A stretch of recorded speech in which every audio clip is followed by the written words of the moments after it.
Duas irmãs, expulsas de seu clã e isoladas em uma ilha no meio do Tâmisa com seu pai, o grande ferreiro, precisam encontrar uma maneira de sobreviver quando seu pai morre inesperadamente, e o chefe local vem à procura dele e das espadas, que o tornaram famoso. Mas Isla e Blue não são mulheres jovens comuns.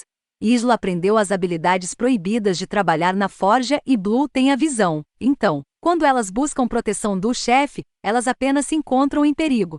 Fugindo para as ruínas de Londinium, eles encontram refúgio, amigos e uma possível saída para os problemas.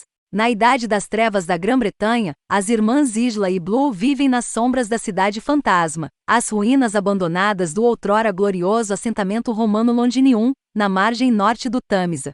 Os bretões nativos e os novos migrantes do Oriente que ganham a vida em pequenos acampamentos de madeira em seu interior, temem que as ruínas de pedra em ruínas sejam assombradas por espíritos vingativos. Mas a pequena ilha que eles chamam de lar também é um lugar de exílio para Isla, Blue e seu pai, um lendário ferreiro acusado de usar magia negra para fazer suas espadas de língua de fogo. O senhor da guerra local, Osric, colocou o grande ferreiro sob vigilância, e determinou que ele fizesse suas magníficas espadas apenas para ele, para que ele pudesse usá-las para construir alianças e estender seu reino. Durante anos, as irmãs correram soltas, Blue comungando com animais e plantas e Isla, aprendendo secretamente o ofício de seu pai, que é proibido para as mulheres. Mas quando seu pai morre de repente, eles se veem escravizados por Osric e seu filho cruel e sedento de poder, Vort. Sua única opção é fugir para a cidade fantasma, onde descobrem um submundo de mulheres rebeldes que vivem secretamente em meio às ruínas. À medida que Blue e Isla se adaptam à sua nova vida, encontram refúgio e comunidade com as mulheres ao seu redor. Mas é tudo muito frágil. Com as ruínas desmoronando ao redor deles, Blue e Isla percebem que não podem iludir os homens que os caçam para sempre. Se quiserem sobreviver, eles precisarão usar toda a sua habilidade e engenhosidade, assim como a magia de suas antepassadas, para revidar. Dark Arf tem um cenário tão interessante, a Idade das Trevas, da Grã-Bretanha cerca de 100 anos após a partida dos romanos. Este é o período menos ficcional da história medieval antiga, até onde posso dizer, e então ver um conjunto de livros foi uma das principais razões pelas quais eu escolhi este livro. É um período fascinante, sem registros escritos do tempo restante. O que temos são histórias, crônicas escritas mais tarde. Culturas disputando espaço, todas com suas próprias leis e religiões. Essas tensões são capturadas tão bem no livro.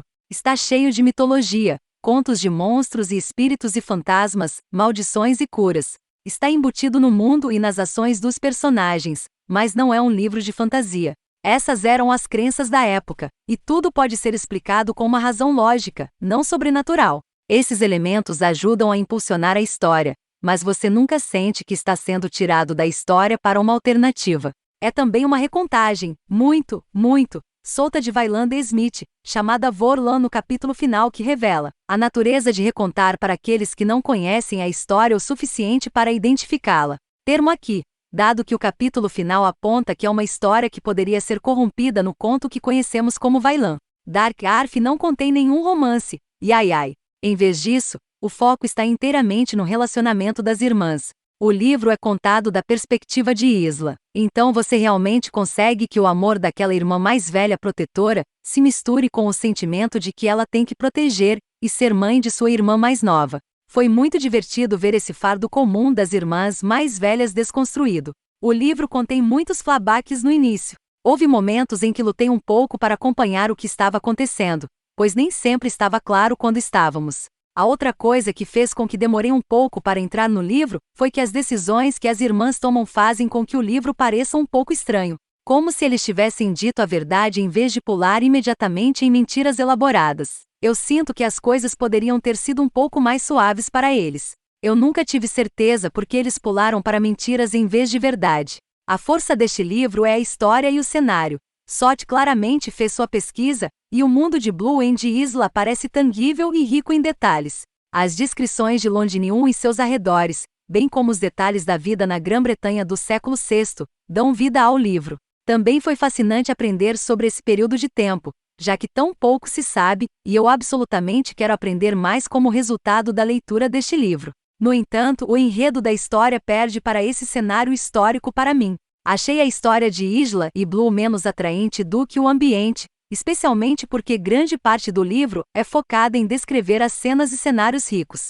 Embora certamente haja um enredo, uma história e um conflito que precisam ser resolvidos, o foco do livro é muito mais no cenário do que nos personagens, e eu tendo a preferir histórias dirigidas por personagens e por enredos. Não é bem o livro para mim, mesmo quando a história e o cenário eram fantásticos.